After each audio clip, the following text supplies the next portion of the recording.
Zoma fatelo ny volana May taona 2024. Mirabanao tonga soa ato anatin'ny fampahalalam-baovao ny MBS ary manasanao ampanajana sy ampitiavana tomboky lahy sy tomboky vavy iaraka aminay hatramin'ny farany. Eo amin'ny lafim-baovao mahakasika ny asa fanaovan-gazety no anokafantsika ny fampahalalam-baovao. Mbola tsy malalaka ny asa fanaovan-gazety eto Madagasikara ary maro ny sedra sy ny sakana mbola miatra amin'ny mpanao gazety ka tsy ahafahan'izy ireo manatanteraka ny asany araka ny tokony ho izy. Niakatra laharana iray no misy any Madagasikara teo amin'ny fahalalan'ny asa fanaovan-gazety raha ny tatitra nataon'ny Reporters sans frontières na ny RSF. Niakatra teo amin'ny laharana fahazato amin'ny firenena 20 no misy atsika raha toka teo amin'ny laharana faraka ambizato no nisy atsika tamin'ny taona 2024. Nzavandrema efa sy Mathieu Prince no mitatra izay. Vaovao izay.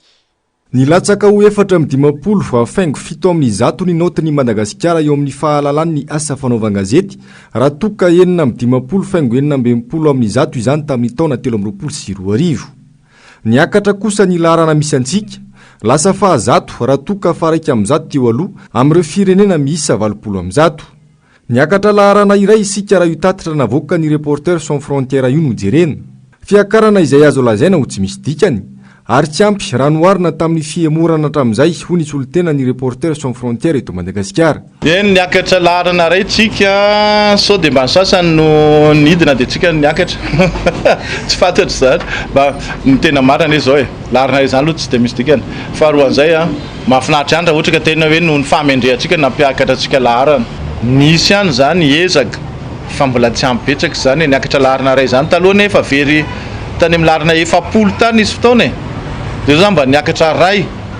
efa nisy ihany zany dikan'izany hoe encouragement hita loatra ohatra hoe mpianatra zany dia hoe peut mieux faire effort insuffisant zany ny appréciation ao anatin'ny bulletin raha ohatra hoe mpianatra fa mbola tsy ampy zany Olana mbola sedrain'ny mpanao gazety eto Madagasikara ny fisian'ny sivana sy ny sakatsakana maro samihafa amin'ny sehatra isan-tsokajiny ka tsy ahafahan'ny mpanao gazety manao ny asany ankalalana mifanaraka amin'ny etika sy ny deontoloji.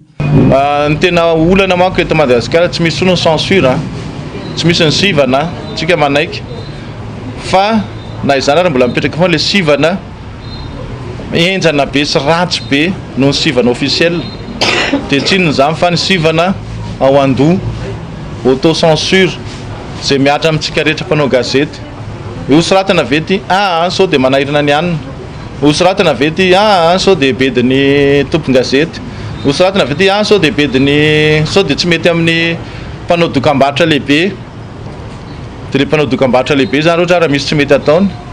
dia tsy azonao tsy sahanao tsy azo fa tsy sahanao kritikeny izy na teneniny deva hoe tsy azo kritikeny izy dia afaka dia misy olona zany na orinasa na vondrona afaka manao an'izay tiany atao satria tsy azo kritikeny izy dia efa tsy mety zany amin'ny fahalalan'ny fanaovan-gazety. Mbola maro noho izany ny ezaka sy ny fanatsarana tokony atao ahafahan'ny mpanao gazety manao ny asany ankalalana sy araka ny tokony ho izy ho ny fanazavana. Betsaka ireo lalàna momba ny serasera no tsy miatra araka ny tokony ho izy. Isan'izany ny tokony hananganana ny ANRCM na ny Autorité nationale de régulation de la communication médiatisée isahana manokana ny fitantanana ny hainao manjery eto Madagasikara saingy tsy mbola tafatsangana roa taona tiwarian'ny voahan'ny lalàna. 2016 mivoaka le lalàna 2020 izy le nasiana fanamboarana par silence 2020 tsika zao 2024 efa tokony hitsangana ny ANRCM zay mitantana sy mandrindra ny télévision na radio sensis fa hatramin'izao izy mbola tsy mitsangana tsy manara-dalantsika zany raha ny tena maro satria anaty le lalàna hatsangana ny ANRCM dia ny ANRCM io zao tokony hife sy hitantana ny communication serasera rehetra amin'izao fifidianana izao dia satria tsy mitsangana ny ANRCM dia ny CENI manao an'le izy CENI nefa sady mijery amin'ny fifidianana no ijery koa ny serasera amin'ny fifidianana misy olana kely ao fa atao ahoana moa fa satria tsy nitsangana ny ANRCM dia nalainy CENI le izy. Miainga avy amin'ny fanadihadiana amina sokajin'olona maro be no ahafahana mamoaka io antotanisa mivoaka isa-taona io ho ihany ity solitena ny Reporters sans frontières eto Madagasikara ity.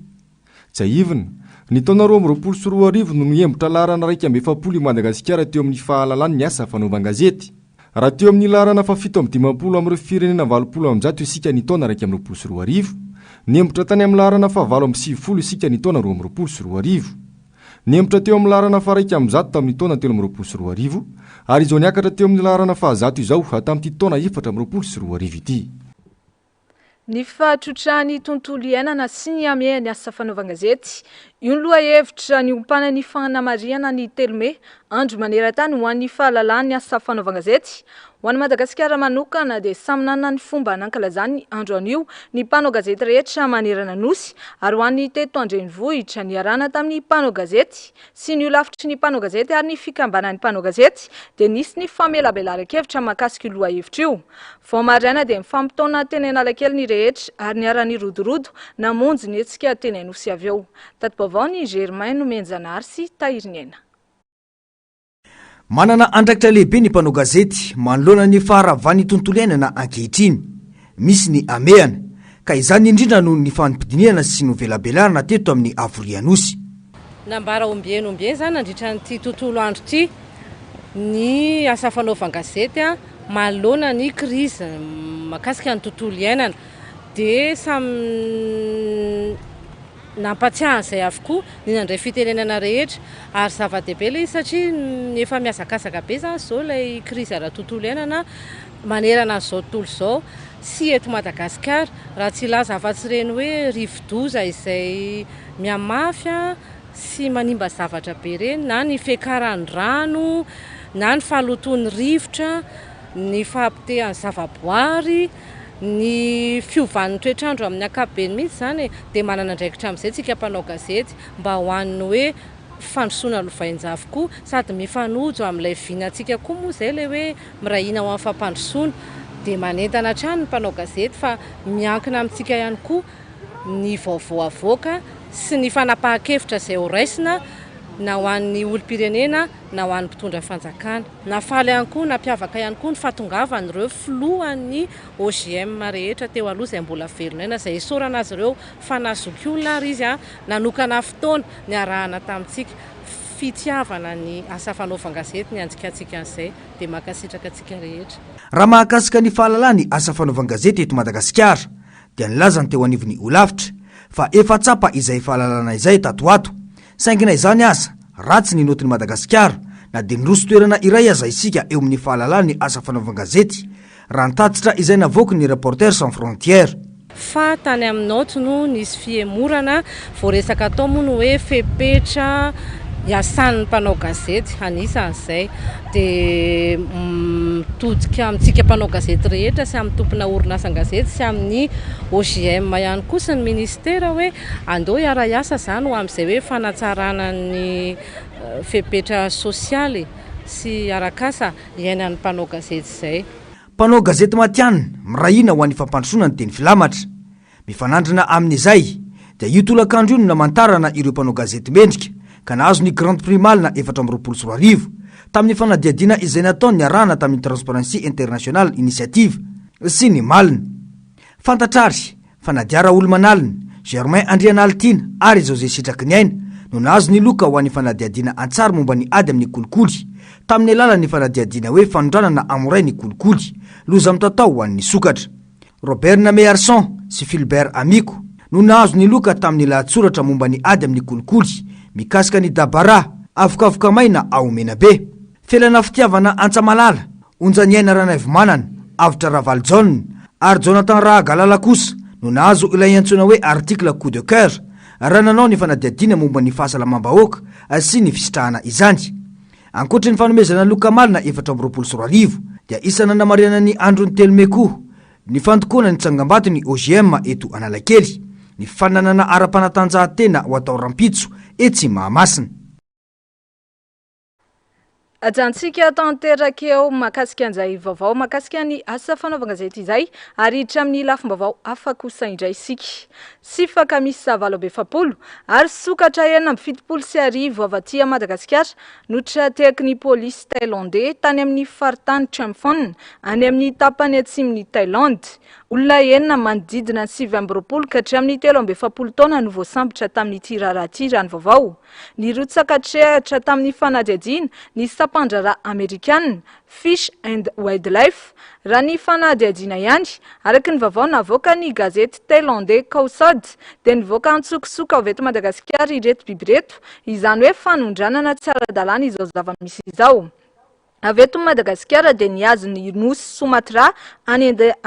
Indonezia ireto biby mialohan'ny antongavany tany Soatanina faritany tailandais. Tsy any Thailande anefa ny tena iafaran'ireto biby reto fa nokasana amidy any Hong Kong. Raha ny fanadihadiana dia isan'ireo biby be mpitia ny sokatra malagasy. Tafakatra hatrany amin'ny iray tapitrisa baty na 20 tapitrisa ariary ny sandan'ny sokatra iray. Andrasana ny fanazavany fanjakana malagasy manoloana izao fahatratrarana biby arovana tany ivelany izao. Tsy voady izao tokoa manko no nisy tranga toy izao. Vatsoana sarobidy navoaka ho azy tsy nisy mahita raha tsy efa tafavoaka ivelany Madagasikara. Fa tsy afaka moka didy ary tsy afaka handray ny fitoriana avy amin'ireo mpiantsehatra samihafa amin'ny fifidianana kominaly ny fitsarana miady amin'ny fanjakana raha toa ka tsy mahafeno ny fepetra ary tsy araka ny voalazany lalàna ny fitoriana apetraka. Tsy noraisy ny fitsarana miady amin'ny fanjakana avokoa ny antsasamanila an'ireo fitoriana napetraka tamin'ny fifidianana kominaly farany teo noho ireo antony ireo raha ny fanazavana. Manoloana izany indrindra no isian'ny fiara-miasa eo amin'ny firaisamonim-pirenena sy ny Association nationale pour la justice administrative na ny ANJA hanome torolalana ho an'ireo mpisehatra amin'ny fifidianana kominaly ho avy eo. Fanadihadiana Nzavandremahefa sy Mathieu Princy. Marobe ireo karazana fitoriana voarainy fitsarana miady amin'ny fanjakana na ny tribunal administratif tamin'ny fifidianana kominaly farany natao teto Madagasikara efa taona lasa izay, hoy ny filohan'ny fikambanana ANJA na ny Association nationale pour la justice administrative. Nazahoana fitoriana avokoa ireo mpiantsehatra isan-tsokajy noho ny fanazavana hatramin'ireo olom-pirenena ny fidy, hasainga maro tao amin'ireo fitoriana no nolavina sy tsy azo noraisina, anoho ireo fitoriana tsy mitombona sy tsy manaraka ny pitsopitsony rehetra voalazany lalàna. Ny fijerena amin'ny akapobeany an'ireo fitoriana misy aloha dia tena mbola mihoatra be amin'ny atsasany no lavina noho ny tsy fahafenona kory an'ireo fepetra zany amin'ilay hoe fafana mandray an'ilay fitoriana zany. Na ny endrika fametrahana an'ilay fitoriana fotsiny ary moa zany dia efa misy fepetra maromaro zany apetraky ny lalàna eo. Ohatra ny hoe tsy maintsy atao atsoratra moa aloha zany ary raha ohatra ka hoe olona mpifidy zao no mitory dia ny mpifidy iny zany tsy maintsy nifidy nandray anjara amin'ny fifidianana izy ka porofony amin'izany zao hoe ity ny karaha-pifidianako misy an'le cachet kely zany natao amin'ny biro-pifidianana hoe nandray anjara tamin'izay fifidianana izay izy. Raha ohatra zao izay fepetra zay tsy voaza dia efa tsy maintsy tonga dia lava ny fitsarana zany ohatra ny fitoriana iny dia somary lavalava ihany moa zany le izy angambany tsy ho voatanisako eto sy tsy haiko tsy enjery ihany koa moa hoe rehetra daholo le fepetran'le izy fa izay mihitsy zany no mahatsara an'le misy an'le hoe guide pratique satria ao anatin'iny guide iny zany tena misoratra mazava daholo hoe rehetra daholo le fepetra takina dia mbola zay ihany koa moa zany no ezahanay hazavana mivantana zany amin'ny vahoaka rehetrarehetra. Manoloana izany, misy ny fiara-miasa eo amin'ny firaisamonim-pirenena safidy sy ny Association nationale pour la justice administrative na ny fikambanana ANJA hanomezana torolalana ary ampafantarana ny tena asa ny fitsarana misahana manokana ny fifidianana kominaly ho an'ireo mpiantsehatra rehetra hiatrika ny fifidianana kominaly. Satria le fiara-miasa zany ho an'ny fifidianana kominaly fa nefa tomboka teny izao satria mila fantatr'ireo olona tsara aloha hoe ino izany fifanolanana ara-pifidianana fa indrindrindrindra ihany koa anjara toeran'ireo mpitsara misahana amin'ny ady amin'ny fanjakana amin'izany hoe juge électoral amin'ny communal izany dia izay le resahana teo hoe dans le cadre ny sensibilisation sy ny vulgarisation ny izay atao hoe ny procédure ny fifanolanana ara-pifidianana izay. Tanterahina mandritra ny 2 andro eny Ambohidahy ity atrikasa karakaray ny firaisamonim-pirenena safidy sy ny Association nationale pour la justice administrative ity. Ho an'ny fifidianana solombavambahoaka ho ataony 20 Mey ho avy izao, nilaza ny safidy fa efa miparitaka miasa amin'ireo distrika manerana ny Madagasikara ireo mpanara-maso avy amin'ity firaisamonim-pirenena ity amin'izao fotoana izao. Eo amin'izay vaovao mahakasika ny fifidianana izay hatrany, ny osoka amin'ny fifidianana sy ny fanodikodinana ny voka-pifidianana ho an'ny tombontsoa ny kandida ny fitondrana no tena olana ho an'ny fifidianana izay atao ny 20 Mey ho avy izao raha ny fahitany vovonana firaisan-kina ny zava-misy ankehitriny. betsaka manko ireo paipaika politika tsy ara-dalàna miseho amin'izao fotoana izao mialohan'ny fifidianana kanefa atao mitaza-potsiny ireo tompona ndraikitra ny anivon'ny rafitra mikirakira amin'ny fifidianana raha tsy hiteny efa tsy ny vaomera mahalo tena misana ny fifidianana sy ny fitsarana avy momba ny lalam-pandrenana. Fifidianana manakaiky vahoaka eny fotony anefa amin'ny fifidianana solombam-bahoaka. Ikendry ny azo ny fahefana amin'ny alalan'ny fomba demokratika mba hamerenana ny firenena amin'ny lala-marina makany amin'ny demokrasia, hamerenana ny fanjakana tan-dalàna ary hanajana ny zon'olombelona ny vovonana firaisan-kina. Ireo ny fepetra takiana iantoan'ny fitoniana ara-politika sy ny fampiarana ny politika amin'ny fampandrosoana maharitra ho an'i Madagasikara. Kandida Vaovao Mbs Zoma no atolotry ny vovonana firaisan-kina amin'ireo distrika 12 raha ny Vaovao dia kandida 420 hafa natolotra tamin'ny alalan'ny mari-pamantarana tsy miankina noho ny antony maro dia miara-dia amin'izy ireo. Fanambo an'ny vovonana firaisan-kina ny tontolo politika sy ny rafi-pitantanana jadona ankehitriny. Takiny ity vondrony ity ny fanatanterana ny fifidianana malalaka sy mangarahara. Fantatra moa fa hita fa amin'ny mpanao gazety ny vovonana firaisan-kina ny alatsinainy ho avy izao amelabelarany ny fahitan'ny toe-draharaha sy ny fifidianana ho avy. Fa tsy mahay mifampiraharaha amin'ny mpamatsy vola ny mpitondra ankehitriny ho ny solombam-bahoaka Todsoa Andriamampandry tao anatin'ny fandarana miara-manonja androany. Misy fiantraikany ratsy amin'ny fahazon'ny Madagasikara famatsiana vola sy fanampiana nefa izay tsy fahaizana mifampiraharaha izay. Isika nefa tena miantehatra tanteraka amin'ny mpamatsy vola amin'ny maha-firenena mahantra antsika. Ankoatr'izay, anisan'ny noresana tao anatin'ny fandarana miara-manonja androany ihany koa ireo tsy fanarahan-dalàna maro hita mialohan'izao fampielezan-kevitra izao. Eo amin'ny rindran-tsary ny Andry Rakotomalala no hamitsinana izay fandarana miara-manonja androany izay. Misy fiantraikany ratsy amin'ny fanomezan'ireo mpiara-momby nantoka iraisam-pirenena na ara-teknika na ara-bola ny tsy fanarahan-dalàna sy tsy fipetrahan'ny demokrasia eto Madagasikara ho ny solombam-bahoaka Todsoa Andriamampandry tao anatin'ny fandarana miara-manonja androany. Amin'ny maha-firenena mahantra antsika nefa dia tsy afa-miala amin'ireo mpamatsy vola isika ary saika avy amin'izy ireny ny atsasa-manila amin'ny vola ampiasain'ny fanjakana malagasy. Miatraika mivantana amin'ny sehatry ny sosialy ny tsy fahaizan'ny mpitondra mifampiraharaha amin'ny mpamatsy vola ho hiatran'ity olom-boafidy ity. Io tsy fanarahan-dalàna maro isan-karazany io mijery ny fireneny DPO anatiny io dia izany zany faniry anisany tsy azahoantsika zany ny famatsim-bola maro isan-karazany anisan'izany ny FEC avy amin'ny FMI anisan'izany ny vola avy amin'ny banky mondial anisan'izany zany ny vola sy ny fitaovana rehetra avy amin'ny mpiara-miomby nantoka rehetra zany amin'izao fotoana izao ka tokony asapatena zany ny mpitondra amin'izao fotoana izao hoe tsy mahay mitantana izy tsy hainy fampiraharaha ny avy any ivelany tsy mijery ny lara-pahamehana izy dia zao zany mivoakany ao anatiny ary tsarovy fa ny fanajao lalàna ho manara-maso daholo inge ireo na société civile io tadiova misy ambassadeur inge eto maro be manara-maso ny zavatra ataon'ny fanjakana.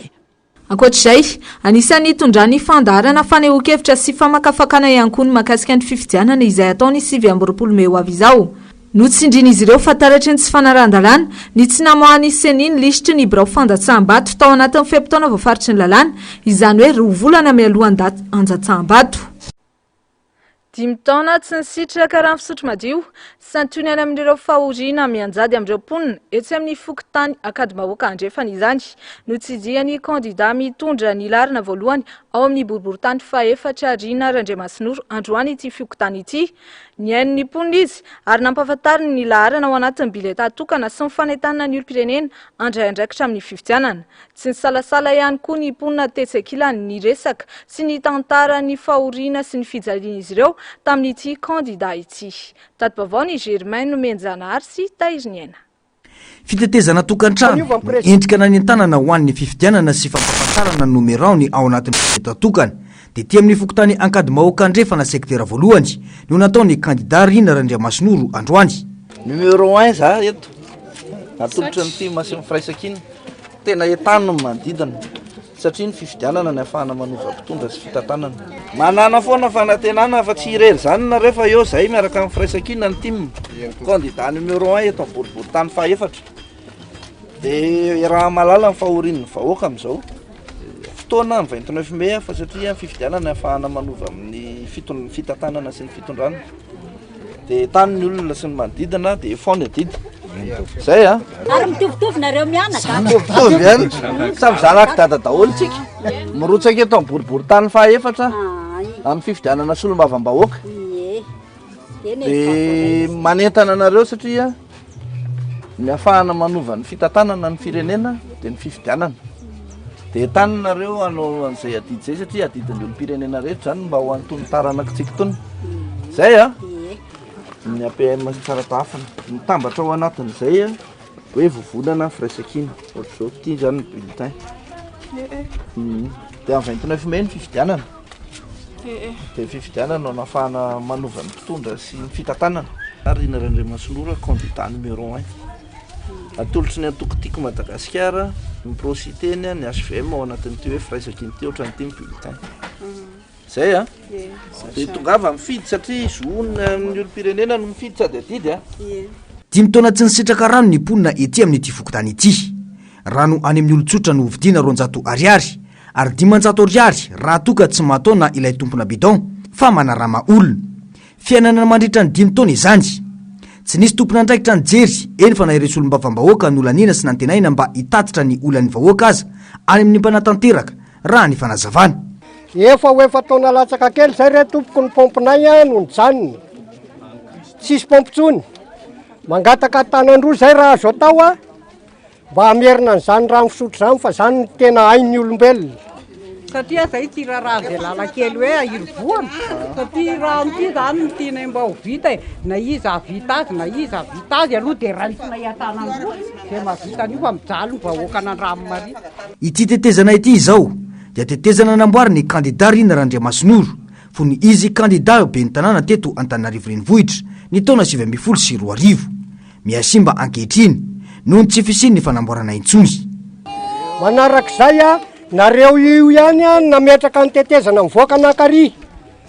miapotika koa izy ao ary tena potika dia mbola miangavy atanandroa zay re tompoko a jerevony aty anaty fotaka fa rehefa avy ny orana mahantrana ny lalany voahana ary nitondra resaka mahakasika ny olan'izay fokotany ihany koa ireto mponina eto amin'ny fokotany akady mahoaka andrefany reto raha nahita ny fahavonona ny ty candidat ity izy ireo rehefa niova ny président pokotany 3 taona lasa zay na 4 taona lasa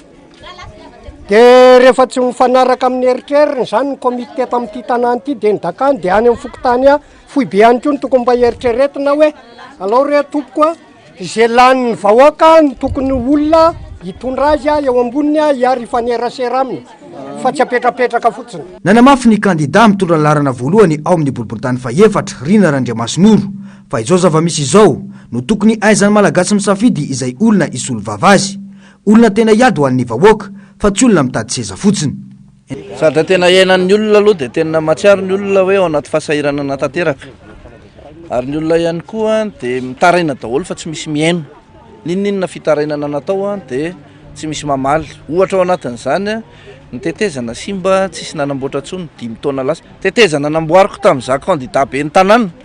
tsisy nikitika mandraky ty ny androany fa zay ihany ny eo ny rano a 4 taona tsy nisy rano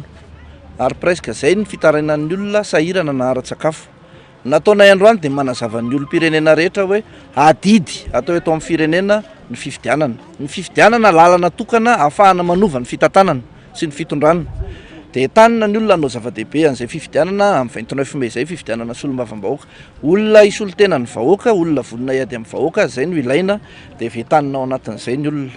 dia nafinaritra moa ny fionana tamin'ny olona satria ny olona na dia eo ary ny fahasahiranana sy ny fijaliana manjady azy dia mbola manana fanantenana hoe mbola isy ny fiovana nanamafy ny candidat Rina Nandriamasinoro fa izao no ilaina ny fampiresahana amin'ny vahoaka ety fotony tsy afaka amaha-olana raha tsy fantatra ny olana ho iatrany ny fanazavany eo amin'izay vaovao mandidina ny fifidiana solombavam-bahoaka izay ataony 2020 May ho avy izao izay hatrany dia nanao fanambarana androany tanora tiako Madagasikara fa tsy manohana candidat hafa ankoatr'ireo atolotry ny vovonana firaisan-kina izy ireo manoloana ny endriky ny fampiasana ny anaran'ny antoko-tima anohanana candidat hafa no nanaovana izay fanambarana androany izay manana fitsipika mifehy azy ny atoko raha ny fanazavana koa izay milaza fa manohana candidat hafa ankoatry ny atolotry ny vovonana firaisan-kina dia tsy ao anatin'ny antoko politika tiako Madagasikara izy izay araka ny fanambarana nataony tanora tiako Madagasikara hatrany tadi-baovao ny Germain Mbs Zoma sy Tairiniana antoko politika manana fitsipika mifehy azy ny antoko tiako Madagasikara manana rafitra mazava koa ka noho izany tsy afaka mitonona na mampiasa ny anarany antoko izay olona na mpikambana manohana kandida hafa ankoatry ny kandida atotry ny vonona politika firaisan-kina.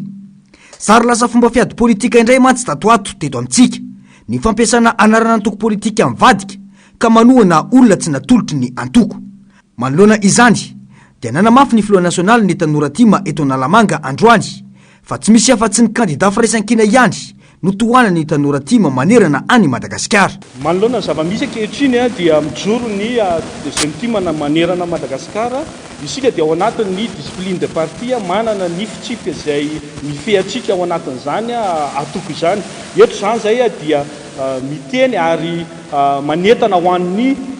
jeune tima manerana Madagasikara fa isika dia manana ny kandida izay narotsaka ny vovonana firaisan-kina. Ireo no kandida ofisialy ho antsika. Noho izany zany tsy misy kandida akoatran'ireo no tohanany jeune tima eto Madagasikara izay ao anatin'ny vovonana firaisan-kina. Ny manohana kandida hafa akoatran'izay dia amin'ny anarany tena na amin'ny anarany vondrona izay misy anazy izy fa tsy amin'ny anarany tima na jeune tima na amin'ny ato anatin'ny atoko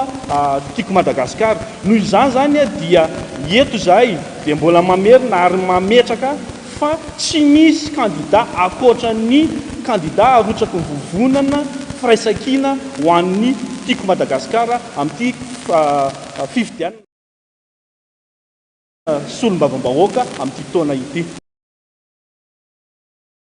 Ajantsika tanteraka ny mahakasika izay vaovao mahakasika ny politika izay ary ifindra lafim-baovao hafa kosa indray isika. Tombony ho an'ny firenena ny fametrahana ny filan-kevitra ara-toe-karena sosialy ary kulturaly na ny conseil économique social et culturel eto Madagasikara hony avy amin'ny firaisamonim-pirenena. Rafitra iray ahafahan'ny sehatra tsy miankina sy ny firaisamonim-pirenena ary ny syndicat manome tolo-kevitra amin'ny famolavolana amin'ny politika pampandrosoana ho an'ny firenena io filan-kevitra io. Nisy ny atrikasa nataon'ireo mpisehatra samihafa teto amin'ny firenena androany tena ministerana raham-bahiny ny fandiniana amin'ny fametrahana io rafitra vaovao io. Zavandre Mahefa sy Mathieu Prince no mitatitra izay vaovao izay. Singa iray ao anatin'ny lalam-panorenana kanefa mbola tsy tafapetraka eto amintsika ny filan-kevitra ara-toe-karena sosialy sy kolotsaina na ny conseil économique social et culturel izay efa mijoro any amin'ireo firenenkafa toy ny Atsy Afrika.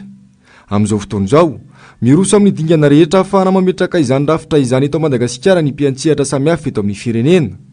Isan'ny manatevin-darana izany ny avy amin'ny firaisamonim-pirenena. Tombony ho an'ny firenena ny fametrahana io rafitra vaovao io ny fanazavana satria inona fa hitondra hainga avao amin'ny fanatanterahina ny politika mpanjakana tena hipaka amin'ny fiainam-bahoaka ny fotony. Ny tena tombontsoa zany dia ilay hoe voasoratra aloha izy io ao anatin'ny lalam-panorenanantsika. Zany hoe amin'ny mahavoasoratra azy amin'ny lalam-panorenanantsika zay dia tokony hisy an'io institution anankiray io zany mitsangana eto amin'ny firenentsika zany aloha amin'ny maha-tany-tandalanantsika. Ny faharoa manarakaraka an'izay dia manana anjara be io amin'ny fanatsarana, ny famolavolana, ny fanatanterahana sy ny fanjoina ny politika publika satria sehatra anankiray ahafahan'ny sehatra tsy miankina, ahafahan'ny firaisamonim-pirenena, ahafahan'ny syndicat ihany koa zany manome tolo-kevitra amin'ilay famolavolana ny politika publika sy ny fanatanterahana azy ary sehatra tena misokatra eo amin'ny institution le izy fa tsy hoe amin'ny alalana tolo-kevitra avy ety ivelany. Dia izay mahazavatra tsara azy zany dia ahafahan'ireo mpitondra izay mifandimby zany maka an'izay hevitra izay ary manatsara an'ilay fomba fiasany. Dia ny tanjona moa zany dia hoe hisy fipaika fiatraikany tsara any amin'ilay fanatanterahana amin'ny politika mpitondrana zay mba hisy vokany tsara ho an'ny vahoaka izay misitraka an'ireny politika mpitondrana ireny. Nisy moa androany ny fifanakalozana teo amin'ny ministeran'ny raham-bahiny ny mpiantsehatra samihafa ny firaisamonim-pirenena ary ny sekretera jeneraly ny vondron'ireo filan-kevitra ara-toe-karena sosialy sy kolotsaina ty Afrika nandinika ny pitsopitsony rehetra amin'ny fametrahana io rafitra vaovao io eto Madagasikara. Eo amin'ny vaovao avy any ivelany kosa indray dia miaramila Siriana Valo no naratra ho malerivo vokatry ny fanafiana anabakabaka izay nikendry ny tranobe iray tao amin'ny faritry Damaskosy ary nolazaina fa ho an'ny Israel. Fanadihadiana ataony Juliette raha somary manana eo amin'ny sariny Andry Rakotomalala. Omaly alakamisy miaramila Siriana valo no naratra vokatry ny fanafiana nabakabaka Israeliana teo akaiky ny Damaskos renivohitra Siria. Nitaditra ny Reuters sakany kendritrano iray nampiasain'ny mpitandro filaminana Siriana akaiky ny Naja atsimo ny Damaskos izay nisy ny fitokonana. Nilaza ihany koa ny maso-vonim-baovao Siriana Sana fa avy amin'ny ahavon'ny Golana nitranga ny fitokonana. Niteraka fahasimbana sy nandratrana miaramila Siriana maromaro tao amin'ny faritry Damaskos izany. Nilaza ny fantsona Saoudiana Al-Haddad fa nikendry tobim-piarovana Hezbollah teo akaiky ny lalan'ny seranam-piaramanidina atsimo ny tanàna amin'ny fanafiana. Ny fitokanana natao an Damaskos ny alakamisy hariva nambaran'i Israel fa niteraka korotana vaovao. Hatramina nesorana ny mpikambana zokiolona iray tao amin'ny mpiambina revolutionnera Iriana tamin'ny fiandohan'ny volana April lasa teo. Ny fandahazana Global News sy ahoana marina ary ny horonan-tsary mitondra ny lohateny hoe Blackburn l'enfant du mal kosa no aranao ao aorianan'izao fampahalalam-baovao izao. Makasitraka anao niaraka aminay hatramin'ny farany mamy fotoananao ny tenako amin'ny rampitso indray. Veloma tompoko.